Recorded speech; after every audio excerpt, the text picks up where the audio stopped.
Bismillah ar-Rahman ar-Rahim.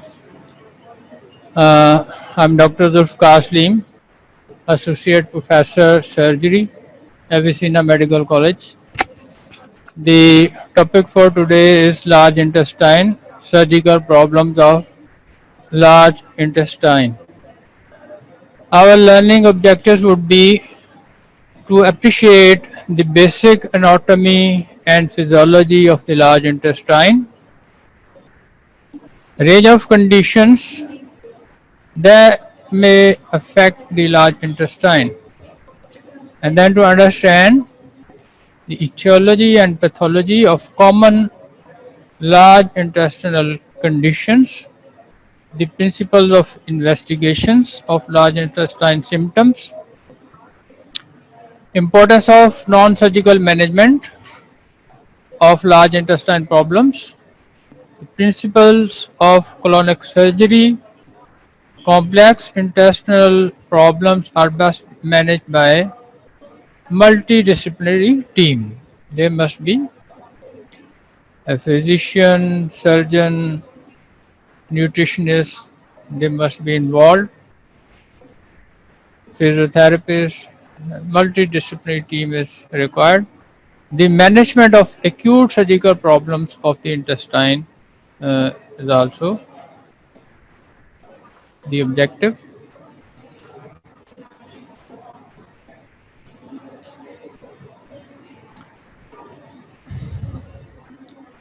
Now regarding this anatomy, the large intestine begins at the ileocecal valve and extends to the anus. Uh, it is divided in cecum, ascending colon, hepatic flexure of colon, transverse colon, uh, and the greater omentum is attached at the transverse colon. Then is the splenic flexure and the descending colon. And finally, sigmoid and rectum. And at the anal margin,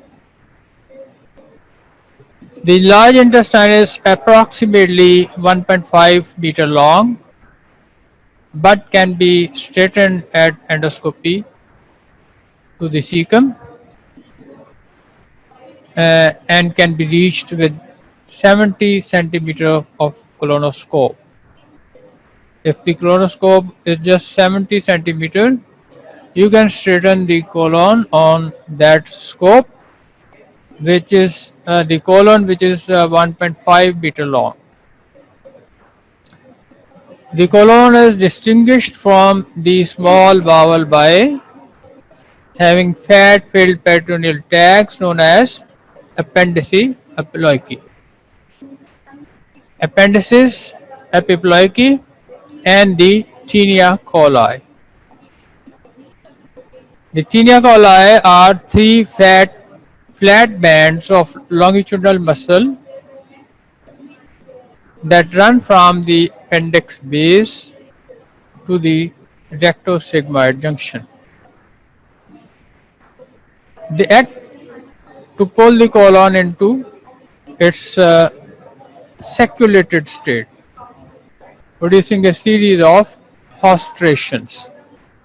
Due to this, they, if we see on X-ray, there is a pattern of hostrations in large intestine through which you can identify that this is large intestine radiograph. Distended small and large intestine can be distinguished on an abdominal radiograph. As the small bowel has complete transverse markings caused by the valvulae conventis. So जो small intestine की पहचान है, that is on radiograph, that is valvulae conventis, while the colon has incomplete lines from the circulations caused by the tinea coli. Uh, so a pattern of hostrations. The important posterior relations of cecum and ascending colon are the right ureter, right gonadal vessels, and duodenum. Why it is important? It is important that you must protect these structures during a surgery at ascending colon. The same way on left side, the left ureter, there's the behind the descending colon, there's the left ureter, left gonadal vessels, and tail of the pancreas. So all these structures must be protected while you operate on descending colon.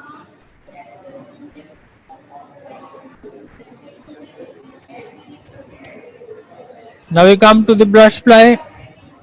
The blood supply of the large intestine is derived from branches of the superior mesenteric artery. From cecum to the distal transverse colon. Up to the distal part of the transverse colon, this is branches of the superior mesenteric artery, which supplies blood to the colon, and the inferior mesenteric artery and its branches, they supply more distally. Then adjacent branches anastomose. So there's usually a complete vascular supply along the colon, named the marginal artery of Dumont. So there's anastomosis between the branches, and it forms along the colon a marginal artery, the marginal artery of Dumont.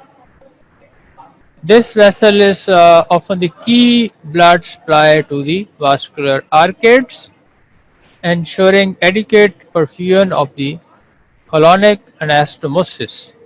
Why it is important? To protect this marginal artery, it is important while you do a resection and anastomosis of the intestine. When you cut the intestine, then unite it again, repair it again in the form of anastomosis.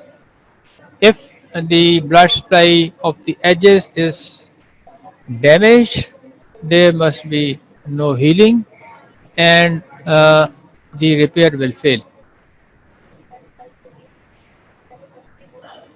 Then blood flow in the watershed area of the splenic flexure, representing the junction between the superior and inferior mesenteric supply, may be tenuous. That is important. The watershed area between the two arteries, the splenic and the inferior mesenteric and the superior mesenteric. So you have to be careful. Sudden occlusion of the inferior mesenteric artery may leave the area of the splenic flexure poorly perfused, leading to an ischemic colitis. So ischemic colitis is a pathology which is due to sudden occlusion of the inferior mesenteric artery.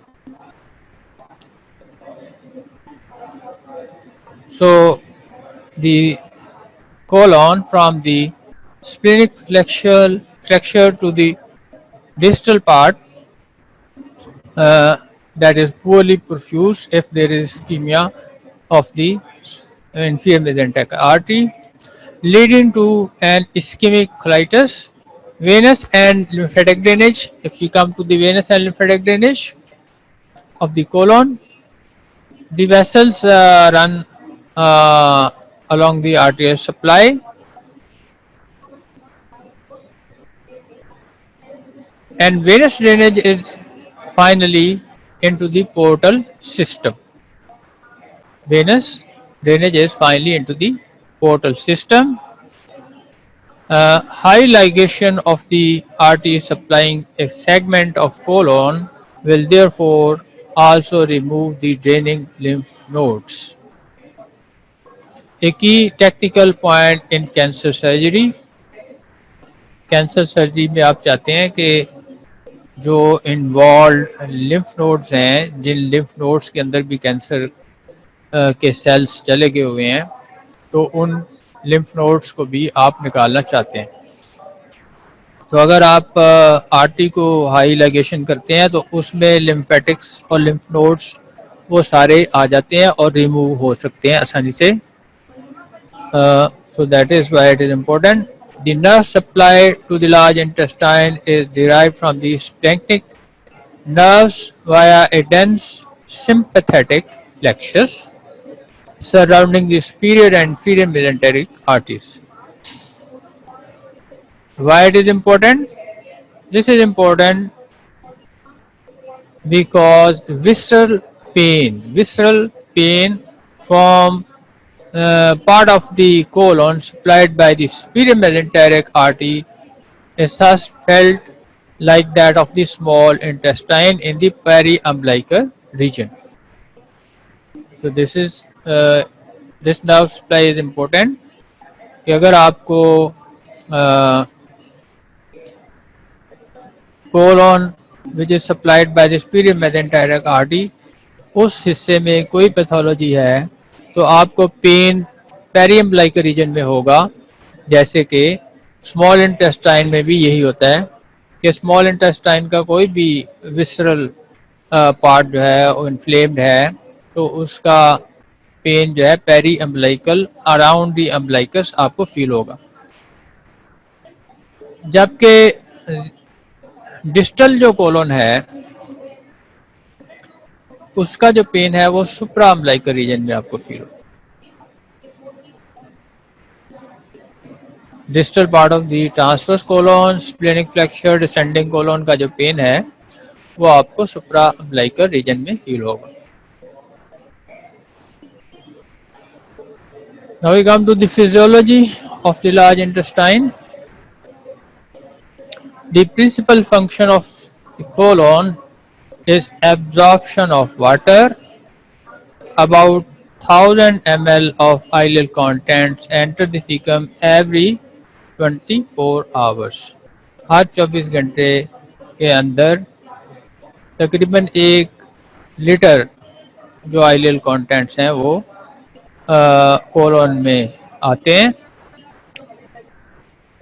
उनसे से तकरीबन 800 ml 800 ml absorb हो जाता है and only approximate 200 ml is excreted as faeces.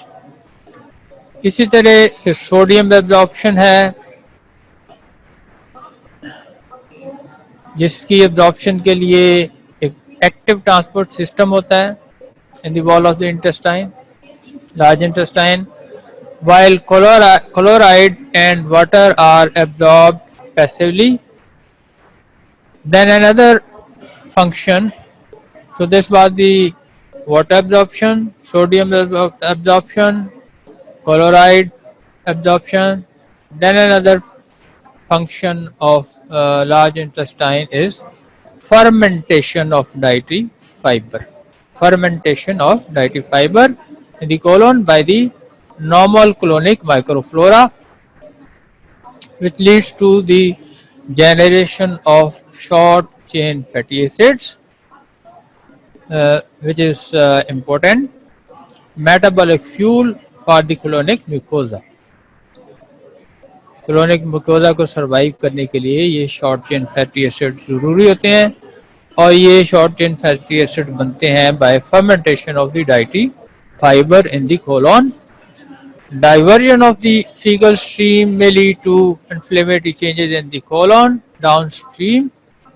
ये क्यों important है कि अगर आप उसको डाइवर्ट कर देते हैं, कोई कोलोस्टमी बना देते हैं और ये शॉर्ट चेन फैटी एसिड नहीं बनते तो उसमें फिर कोलन में बिकॉज म्यूकोजा को प्रॉपर मेटाबॉलिज्म मेटाबोलाइट्स नहीं मिलते तो इन्फ्लेमेटरी चेंजेस आ जाती हैं कोलोन में. That is that pathology, that inflammation of the colon is called diversion colitis. जो डाइवर्जन की वजह से आप कोलोन को डाइवर्ट करते हैं तो दैट में lead to inflammatory changes in the colon. उस डाइवर्जन से आगे आगे जितनी कोलोन है उसके अंदर तो इन्फ्लेमेटरी चेंजेस आएंगी. That is called diversion colitis. Then another function of large intestine is absorption of nutrients including glucose, fatty acids, amino acids and vitamins. Colonic motility is variable. In general, fecal residue reaches the cecum in 4 hours. जो कुछ भी आप खाते पीते हैं वो 4 घंटे में सीकम तक पहुंचता है after a meal, and the rectum after 24 hours. और सीकम से आगे फिर उसको मजीद 20 आवर्स मजीद लगते हैं और 24 आवर्स में इट रीचेस द रेक्टम. तो दिस इज द मोटिलिटी और peristalsis, peristaltic function of the colon. Then passage of stool is not orderly because of mixing within the colon, so it is not uncommon for residue from a single meal to still be passed 4 days later. Because एक random mixing होती है उसमें large intestine में, तो आप ये नहीं कह सकते कि जो पहले खाया है वो पहले रेक्टम तक पहुंचेगा, बल्कि हो सकता है जो आपने 4 दिन पहले खाया पिया हो तो वो 4 दिन के बाद वहाँ पहुँचे और जो बाद में खाया वो पहले पहुँच जाए. Because there is a random mixing within the colon.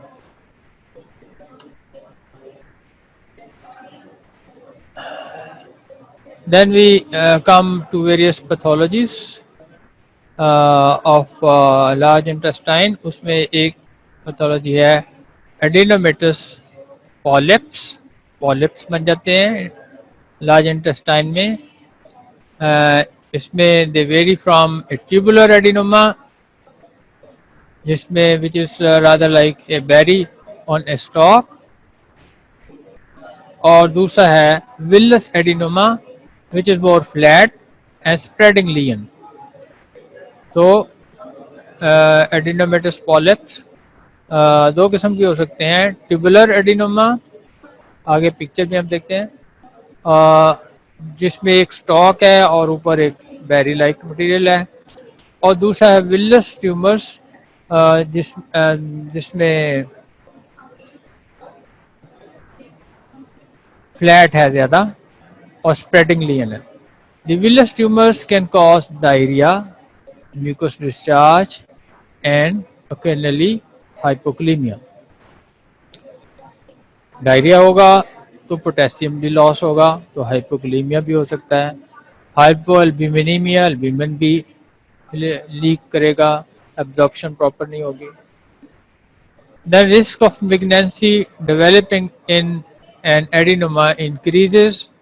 जितना साइज बड़ा होगा एडिनोमा का, पॉलिप का, उसमें मैलिग्नेंसी या कैंसर कन्वर्जन के चांसेस ज़्यादा होंगे. So there is a 10% risk of cancer in 1 centimetre diameter tubular adenoma, जबकि almost 1/3 of larger adenomas जो कि 3 सेंटीमीटर से बड़े एडिनोमास हों उसमें से 1/3 1/3 will have an area of invasive malignancy within them. उनके अंदर एक कैंसर की चेंजेस आपको नज़र आ सकती हैं. तो जितना साइज़ बड़ा होगा उसकी कैंसर और मेलिग्नेंसी के चांसेस ज़्यादा होंगे।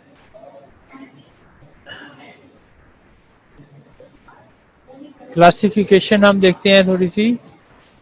जो पॉलिप्स की क्लासिफिकेशन क्या हो सकती है, एक तो इन्फ्लेमेटरी पॉलिप्स हो सकते हैं, फिर मेटाप्लास्टिक हैं, हमाटोमेटस हैं, और नियोप्लास्टिक जो ट्यूमर है या मेलिग्नेंसी है या बिनाइन या मेलिग्नेंट ट्यूमर्स हैं तो नियोप्लास्टिक उनको कहते हैं।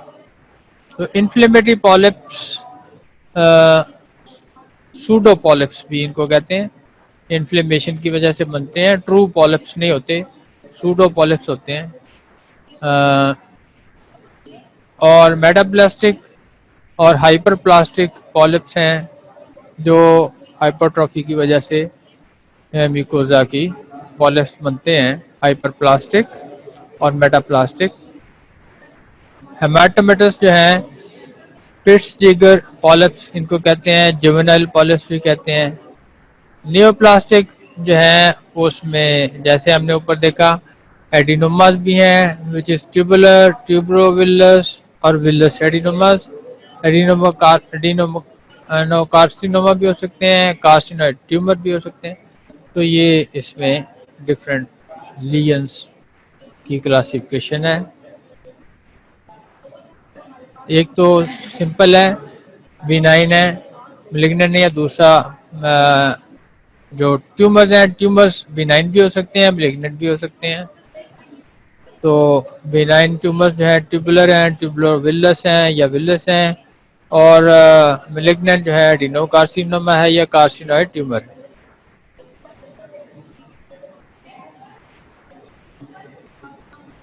ये एक पिक्चर है pedunculated adenomatous polyps of the large intestine की, लॉन्गिट्यूडनल सेक्शन है।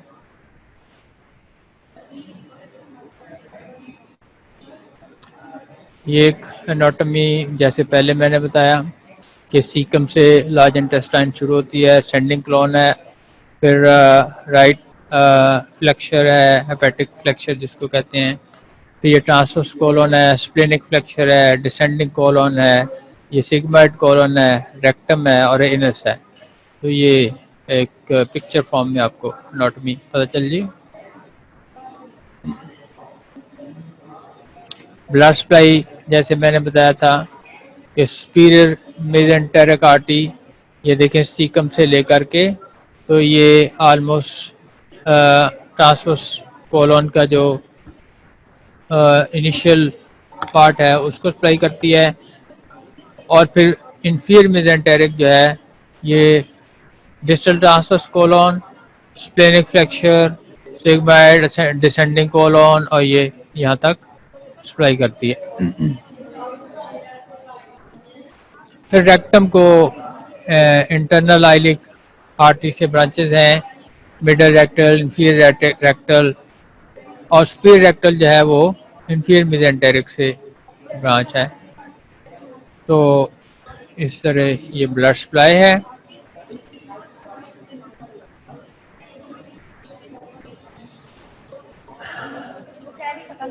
ये पहले भी बात हो गई कि 1.5 मीटर लॉन्ग होता है, ऑलमोस्ट 6 सेंटीमीटर डायमीटर है कोलोन का।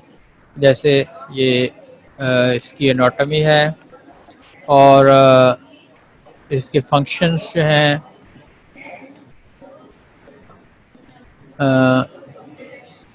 सोडियम क्लोराइड, पोटेशियम बाइकार्बोनेट जैसे फंक्शंस पहले भी बात हुई है, फर्मेंटेशन है, न्यूट्रिएंट्स की एब्जॉर्प्शन है, वाटर एब्जॉर्प्शन है, ये सारे इसमें involve. Now we see another pathology of the large intestine that is called diverticular disease. Definition क्या है?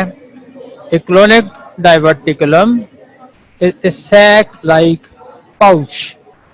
What is it? A pouch in the form of a sac of colonic mucosa and submucosa that protrudes through the muscular layer of the colon Because it does not contain all layers of the bowel, it is considered a pseudo-diverticulum. Then another pathology is diverticulosis, in which there is presence of diverticula in the bowel wall. And then diverticulitis. Diverticulosis means the disease in which there are diverticula in the wall of the intestine. और diverticulitis क्या है? जब एक diverticulum inflame हो जाता है तो that is called diverticulitis. इसी तरह डाइवर्टिकुलर डिजीज का भी यही मतलब मकसद है. पैथोजेनेसिस. पैथोजेनेसिस क्या होता है? देखें ये पिक्चर में देखें, यहाँ से म्यूकोजा और सब म्यूकोजा जो है ये मसल्स के अंदर से पेंट्रेट करता है और यहाँ से सैक्स लाइक स्ट्रक्चर्स बाहर निकल आते हैं. बेसिकली इसको हम क्या कह सकते हैं? Mucosal herniations. जो वीक पॉइंट्स हैं in the wall of the intestine, vasa recta जिसको कहते हैं, वहाँ से ये हर्निएट कर जाते हैं म्यूकोजा. और इसी तरह टीनिया कोलाई के साथ साथ से भी हर्निएट कर सकते हैं. तो इसमें कुछ फाल्स डाइवर्टिकुला है जिसमें include serosa and mucosal layer, ये फाल्स डाइवर्टिकुला हैं. और फिर ट्रू डाइवर्टिकुला है which has all layers of the bowel wall.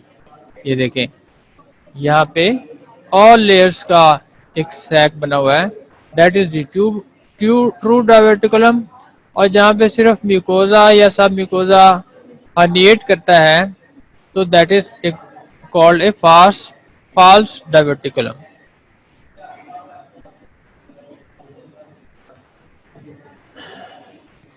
So this is sigmoid colon में होते हैं, रेक्टम में नहीं होते. और जहाँ पे हाई प्रेशर एरियाज हैं, areas of high pressure of segmentation, वहाँ पे डाइवर्टिकुलम जो है वो इंटेस्टाइन के अंदर जो हाई प्रेशर की वजह से mucosa can protrude out in the form of this diverticula.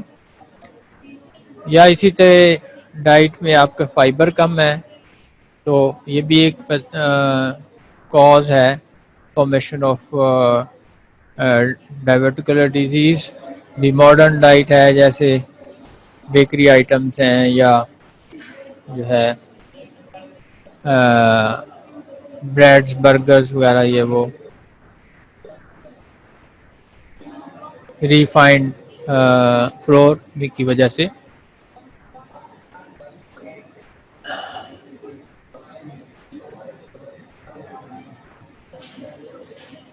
तो डाइटरी फाइबर की कमी की वजह से हो सकता है. वाइड डायमीटर है जिसमें लेग्स सेगमेंटेशन हैं. Fluid stream is low and the swift passage is low, and that is the cause of dietary fiber and this diverticular disease. Western world में ज़्यादा हैं बिकॉज वहाँ पे जो वेस्टर्नाइज फूड्स हैं, जो लो फाइबर डाइट है, उसकी वजह से वहाँ वेस्टर्न कंट्रीज़ में डायबिटिकुलर डिजीज़ ज़्यादा है. इसी तरह जैसे ज़्यादा एज के लोग हैं आफ्टर 50-60, तो वो 30% ओवर एज में ज़्यादा है. ओवर एज ऑफ 60%, 60 इयर्स की एज ज़्यादा अगर उम्र है तो उसमें 30% चांसेस हैं डायबिटिकुलर डिजीज़ के. एज और एडवांस होती है, 80 ईयर्स ऑफ एज है तो उसमें चांसेस 60% तक बढ़ जाते हैं। इसी तरह मेल्स में डायबिटिकुलर डिजीज ज़्यादा है और फीमेल्स में कम है। प्रेजेंटेशन कैसी होती है, सिम्टम्स क्या होते हैं? बास का तो कोई सिम्टम भी नहीं होते, उसको कहते हैं एसिम्टोमेटिक, या फिर कभी कभी लोअर एब्डोमेन में अनकंफर्ट सा और क्रैम्पी पेन, ठीक है। और फिर left eyelid fossa discomfort, rabbit like stools. तो ये इसके प्रेजेंटेशन है। इन्वेस्टिगेशन में आप जब एक बेरियम फॉलो थ्रू करते हैं तो बेरियम इन डायवर्टिकुला में फिल हो जाता है और ये इस तरह लहदा से सैक्स आपको नज़र आते हैं on radiograph with barium follow through. Endoscope अगर आप करते हैं तो एंडोस्कोप में आपको ये नज़र आती हैं जहाँ से हर्निएट करता है diverticula into the wall muscular layer of the intestine. तो ट्रीटमेंट में वही है कि आप अपनी लाइफस्टाइल को चेंज करें, खाने पीने का लाइफस्टाइल चेंज करें। मोर प्रिमिटिव लाइफस्टाइल जो है, जैसे लोग खाते पीते थे, तो फ्रूट्स हैं, वेजिटेबल्स हैं और हाई फाइबर डाइट है, तो वो करेंगे तो आपको डायबिटिकुलर डिजीज़ के चांसेस कम है। अगर आप बेकरी आइटम्स हैं या दिस रिफाइंड फूड्स हैं या आप जो सप्लीमेंट्स हैं, फूड सप्लीमेंट्स हैं, इस किस्म की चीज़ें लेते हैं तो आपको दिस डायबिटिकुलर डिजीज़ के चांसेस ज़्यादा बढ़ जाते हैं।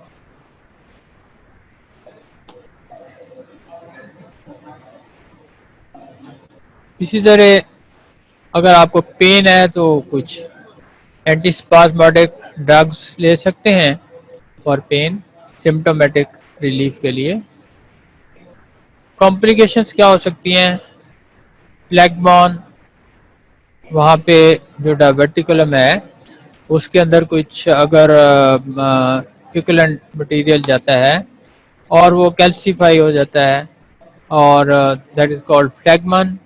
और इसी तरह वहाँ अगर इन्फ्लेमेशन होती है, डायवर्टिकुलाइटिस होता है, तो that can cause structure formation in that part of the large intestine, and sometimes if the inflammation is very severe, so that out pouch जो आउटपाउचिंग है, जो सैक है, द डाइवर्टिकुलम, दैट में गेट परफोरेटेड, उसमें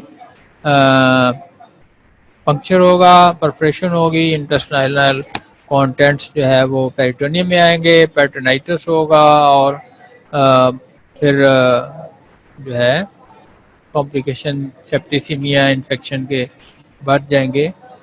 और पेरिटोनाइटिस आगे अगली क्लासों में आप पढ़ेंगे, is a severe condition, surgical emergency, जिसको एड्रेस करना, ऑपरेट करना और वॉश करना और रिपेयर करना ज़रूरी होता है।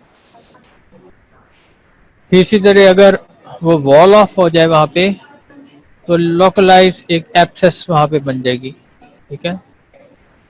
जनरलाइज पेट अगर वॉल ऑफ ना हो, उस जगह पे लिमिटाइज ना हो, तो लोकलाइज्ड एब्सेस बनेगी, जनरलाइज पेटनाइटिस हो जाएगी। अगर लिमिटाइज हो जाए, फॉर एग्जांपल ग्रेटर मोमेंटम आता है, वो उसको सील कर देता है उस परफोरेशन को या उस इन्फ्लेमेशन को, तो वहाँ लोकलाइज एब्सेस बन जाएगी। अगर सील नहीं होता, spreads into the intestinal contents, if spread into the whole intestine, तो generalized peritonitis, inflammation of the whole of the peritoneum can begin. Then there may be fistula formation. अगर जो है diverticulum है वो due to inflammation gets attached to some other hollow viscus, तो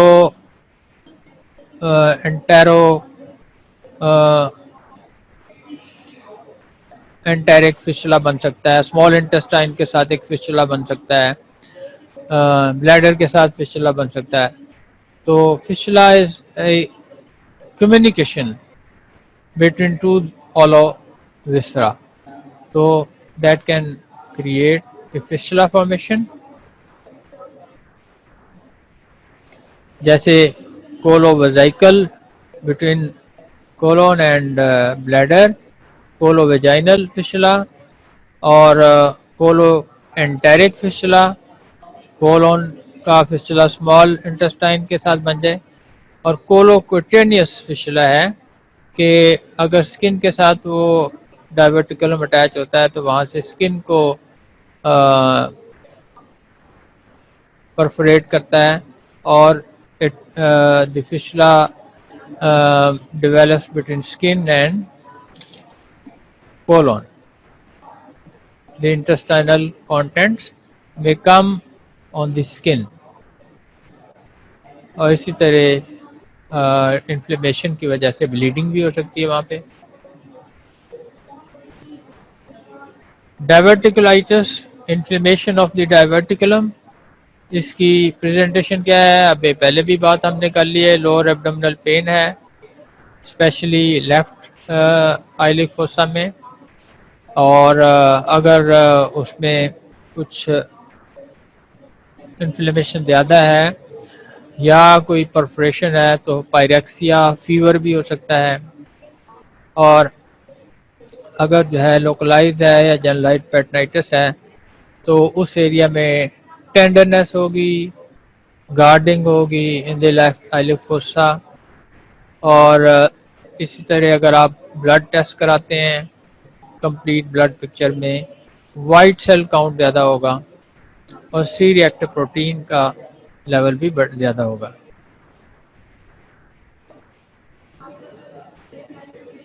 and there may be delay on chronic imaging. Management क्या है, अगर तो कॉम्प्लिकेटेड नहीं है, कोई परफोरेशन नहीं है, if the patient is stable, तो आप उसको ओरल फ्लूइड्स दें और एंटीबायोटिक्स दें इन्फ्लेमेशन को कवर करने के लिए, बिकॉज इसमें एनारोबिक इन्फेक्शन के भी चांसेस होते हैं. तो एरोबिक इन्फेक्शन के लिए और एनारोबिक इन्फेक्शन के लिए आपको एंटीबायोटिक्स देने होते हैं. तो एनारोबिक इन्फेक्शन के लिए क्या है, मेट्रोनिडाजोल फ्लैजेल वो आप यूज़ करते हैं. इसी तरह एरोबिक इन्फेक्शन के लिए ग्राम पॉजिटिव के लिए, ग्राम नेगेटिव के लिए कवर देना होता है. तो वो broad spectrum penicillin and combination of metronidazole ये आप दे सकते हैं. ब्रॉड स्पेक्ट्रम पेनिसिलिन जो है वो ग्राम पॉजिटिव को मोस्टली, और मेट्रोनिडाजोल जो है एरोबिक्स को कवर करता है. इन एडिशन टू दैट आप ग्राम नेगेटिव के लिए भी कुछ साथ ऐड कर सकते हैं antibiotic. This way that is called triple regime covering the gram negative bacteria, gram positive and the anaerobes.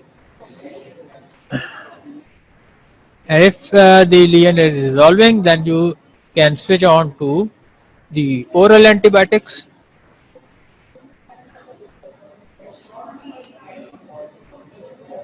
4-6 हफ्ते के बाद अगर पेशेंट स्टेबल है तो आप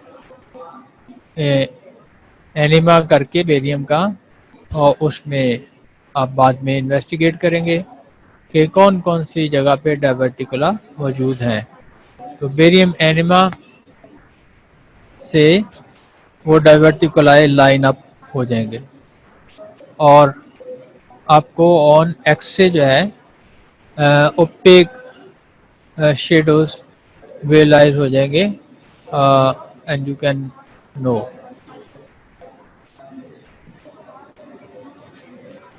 अगर कोई एब्सेस है तो एब्सेस की प्रेजेंटेशन क्या होगी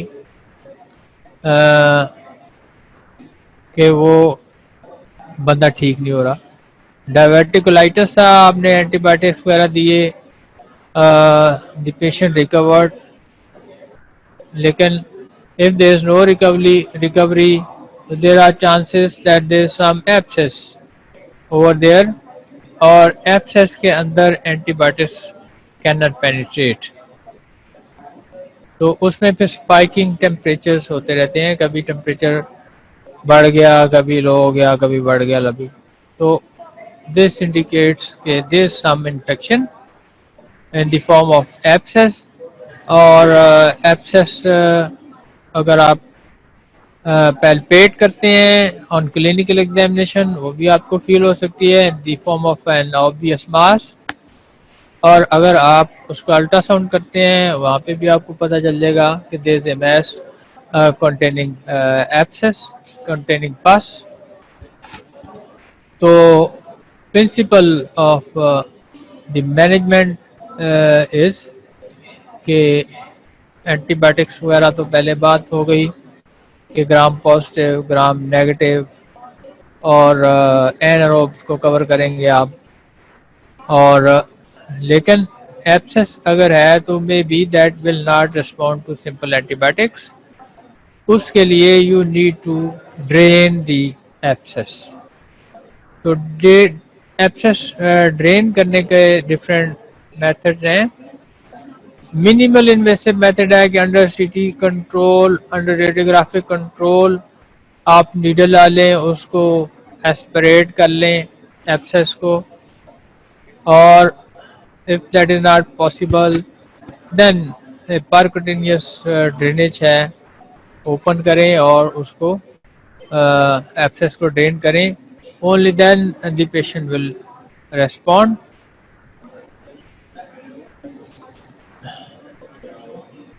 एब्सेस की मैनेजमेंट जैसे मैंने बता दिया.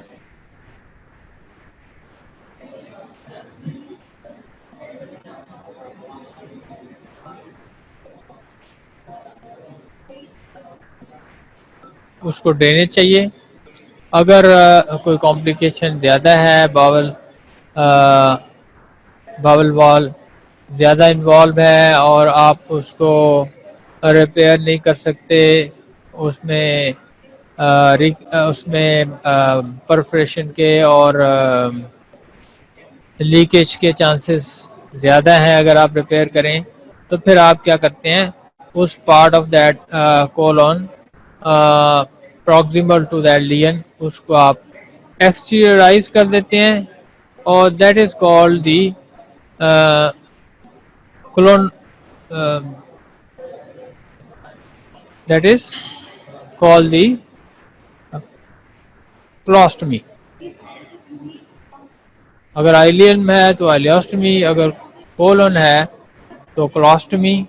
और डिस्टल जो एंड है उसको अगर आप बाहर निकाल लें तो वो डबल क्लोस्टमी हो जाएगी. और अगर आप उसको बंद कर दें, that is called Hartmann procedure, कि आपने डिस्टल वाले को क्लोज कर दिया है और प्रॉक्सिमल को एक्सटरराइज कर दिया है इन द फॉर्म ऑफ क्लोस्टमी.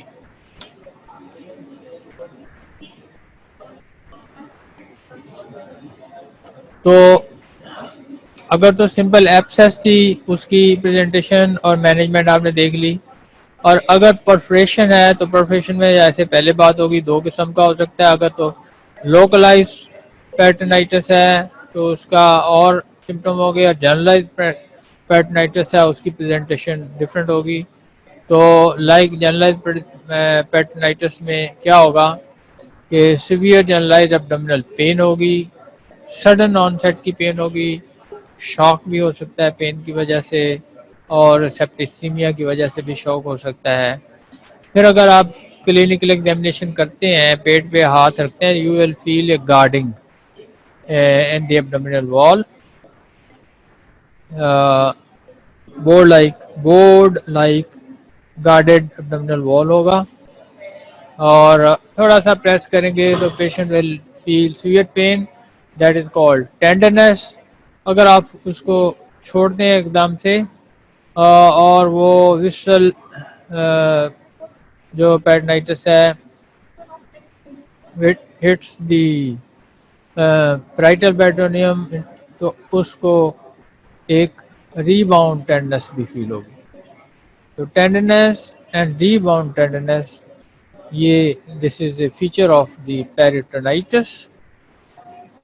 और अगर आप पेशेंट को खड़ा करके एक्सरे करते हैं और परफोरेशन हुई हुई है, तो गैस जो लीक होती है due to that perforation, that collects under the diaphragm, और एक्सरे में ये आपको गैस अंडर डायफ्राम नज़र आएगी। तो that is because there is a perforation. You can diagnose by erect X-ray abdomen. You can diagnose intestinal perforation.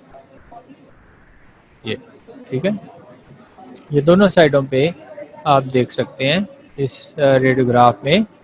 This gas under the diaphragm, ये diaphragm है और उसके नीचे ये ब्लैक शेडो है, that is the gas under diaphragm, indicating that the intestine has got perforated. Management क्या है? सबसे पहले तो आप रिससिटेट करेंगे पेशेंट को, उसके फ्लूइड्स, डिहाइड्रेशन हो गई है सीवियर वॉमिटिंग से और कुछ खाया पिया नहीं है, उसकी वजह से आप उसको आईवी फ्लूइड्स देंगे, फ्लूइड रिप्लेसमेंट करेंगे। अगर सोडियम पोटेशियम डेफिशिएंसीज हैं, हाइपोकैलेमिया, हाइपोनेट्रीमिया, तो उसको करेक्ट करेंगे।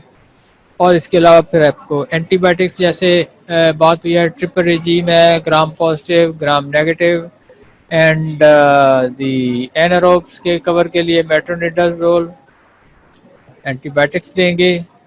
और फिर जो है when the patient is fit, उसकी इन्वेस्टिगेशन सारी करेंगे, फिटनेस की, ब्लड अरेंज करना है उसके लिए या कोई अपने किसी कॉन्सेंट लेना है, पेशेंट को काउंसलिंग करनी है। सारा करने के बाद इमरजेंसी में अगर आप उसको लेप्रोटमी करते हैं, एब्डोमेन को खोलते हैं, तो आगे क्या क्या प्रोसीजर आप कर सकते हैं। हार्टमैन्स प्रोसीजर, हार्टमैन प्रोसीजर जैसे पहले बात किया है कि प्रॉक्सिमल कोलन को आप एक्सटरराइज कर देते हैं, that is called proximal क्लोस्टमी।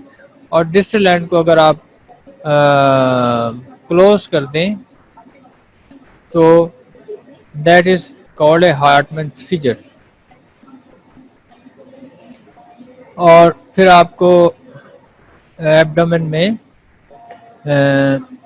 Drains रखनी है, लार्ज बोर ड्रेन्स, ताकि अगर फिर भी परफोरेशन होता लीक करते हैं, दैट आप जो आपने रिपेयर आपने की है वहाँ कोई लेके जाए, या कोई इंटेस्टाइन में कोई कलेक्शन है तो that is drained out from that wide bore drains.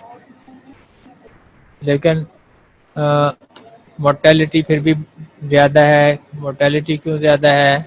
कोई पेरिटोनाइटिस हुआ, पेरिटोनाइटिस से infection spreaded into the blood stream, blood stream में इन्फेक्शन हुई तो सेप्टिसीमिया हुआ, सेप्टिसीमिया शॉक हुआ और मोर्टेलिटी के चांसेस ज़्यादा हैं।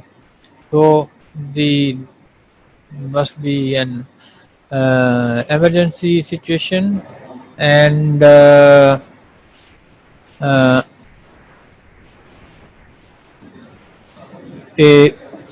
prompt action is required to save the life of the patient based on the principles as I told you.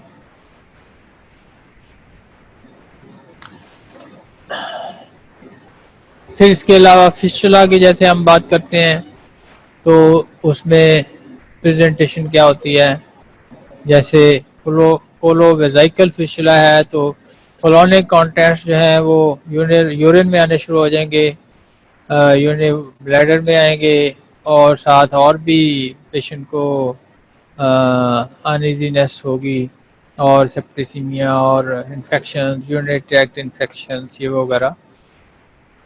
कोलोवेजाइनल अगर फिस्टुला है तो उसमें वहाँ पे through vagina there must be colonic contents.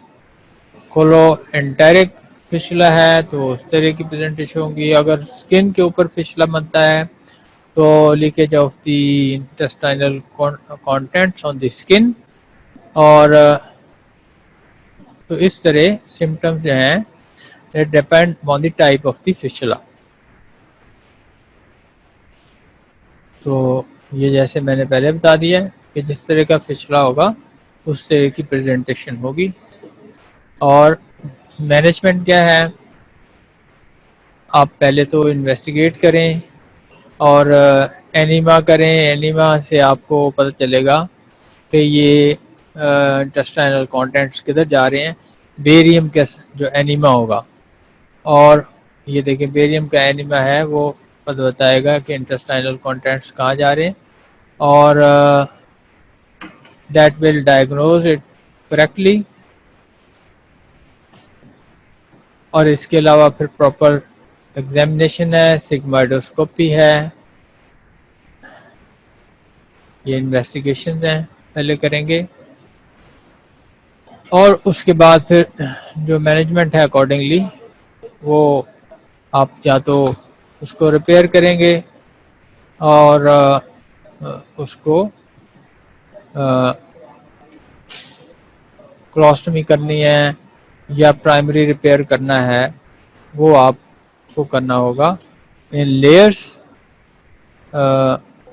Intestine को अलग रिपेयर करेंगे और दूसरा जो हॉलो स्ट्रक्चर है जिसके साथ उसका फिस्टुला बना है उसको अलग से रिपेयर करेंगे। इसके अलावा फिर स्ट्रक्चर फॉर्मेशन है 10% ऑफ द पेशेंट्स में ये है कि उस बावल के उस एरिया का स्ट्रक्चर बन जाएगा, नैरोइंग हो जाएगी, और दैट इज ए प्रॉब्लम।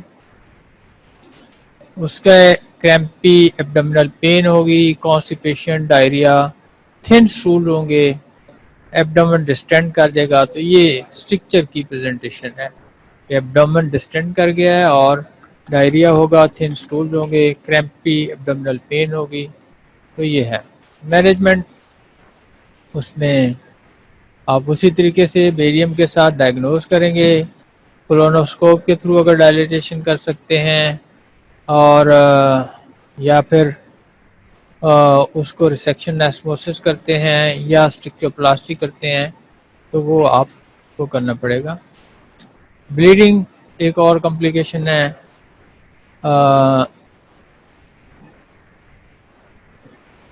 जिसमें हीमोडायनेमिक अपसेट होगा, एनीमिया होगा, और इस सडन और सिग्निफिकेंट अगर ब्लीडिंग है तो उसको इमरजेंसी में आपको मैनेज करना पड़ेगा कि ये ब्लीडिंग किस एरिया से हो रही है, और फिर उसको आप थ्रू कोलोनोस्कोप करते हैं, एड्रेस या ओपन सर्जरी से करते हैं।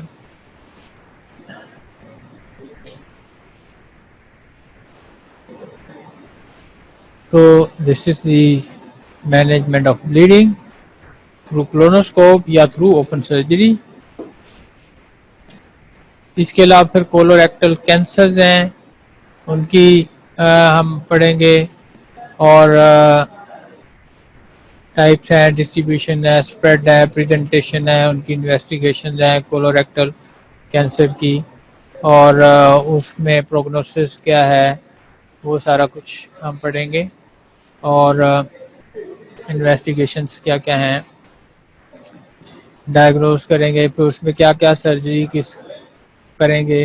रिसेक्शन एनास्टोमोसिस मोस्टली है, उस ट्यूमर को रिसेक्ट करेंगे या पूरी कोलोन को रिसेक्ट करेंगे, साथ लिम्फ नोड्स को भी निकालेंगे। तो ये जैसे पहले बात हुई, उसकी स्टेजिंग करेंगे, ये देखेंगे कि स्प्रेड उसका कैंसर का एब्डोमेन के अलावा जो बाकी थ्रू ब्लड स्ट्रीम है लिवर में या ब्रेन में या बोन्स में कहीं पे स्प्रेड है, तो वो आप उसकी स्टेजिंग करेंगे और फिर उस तरह ट्रीटमेंट करेंगे। एक मिनट जो है, तो इसी तरह इस्कीमिक कोलाइटिस है, उसमें क्या प्रेजेंटेशन होती है पहले भी बात कर चुके हैं। इस्कीमिक कोलाइटिस है, उसमें रिससिटेट करेंगे, कैसे उसको एड्रेस करेंगे, ये सारा। और फिर जो है कोलोस्टमी का जिक्र हुआ है, तो कोलोस्टमी की टाइप्स क्या हैं, एंड कोलोस्टमी, लूप कोलोस्टमी, सिकोस्टमी, ये इसकी टाइप्स हैं और कहाँ कहाँ ये बनाई जाती हैं ये देखें। सिकोस्टमी है सेंडिंग कॉलोन में, transverse colon, descending colon, sigmoid colon, ये कोलोस्टमीज हैं डिफरेंट। कोलोस्टमी बैग कैसे अप्लाई करते हैं, ठीक है। एंड कोलोस्टमी है, साथ म्यूकस फिस्टुला है, या फिर म्यूकस फिस्टुला नहीं बनाते तो हार्टमेंट कर देते हैं बात का। तो इंडिकेशन क्या है सर जी की, प्री ऑप कंसल्टेशन क्या होगी, लेप्रोस्कोपिक क्या कुछ कर सकते हैं आप, स्टोमा कैसे बनाते हैं, इसकी कॉम्प्लिकेशंस क्या होती है कोलोस्टमीज की, उनको कैसे एड्रेस करते हैं, तो ये सारा कुछ हमें देखना पड़ेगा। स्टोम ये कॉम्प्लिकेशन है कोलोस्टमी की, ठीक है, तो ये सारा कुछ देखेंगे। प्रोलैप्स भी हो जाता है, स्टोमा का प्रोलैप्स है, पैरास्टोमल हर्निएशन है या और इन्फेक्शन है, तो ये सारा कोलोस्टमीज हैं, उसमें डिफरेंट बैग्स लगते हैं ये।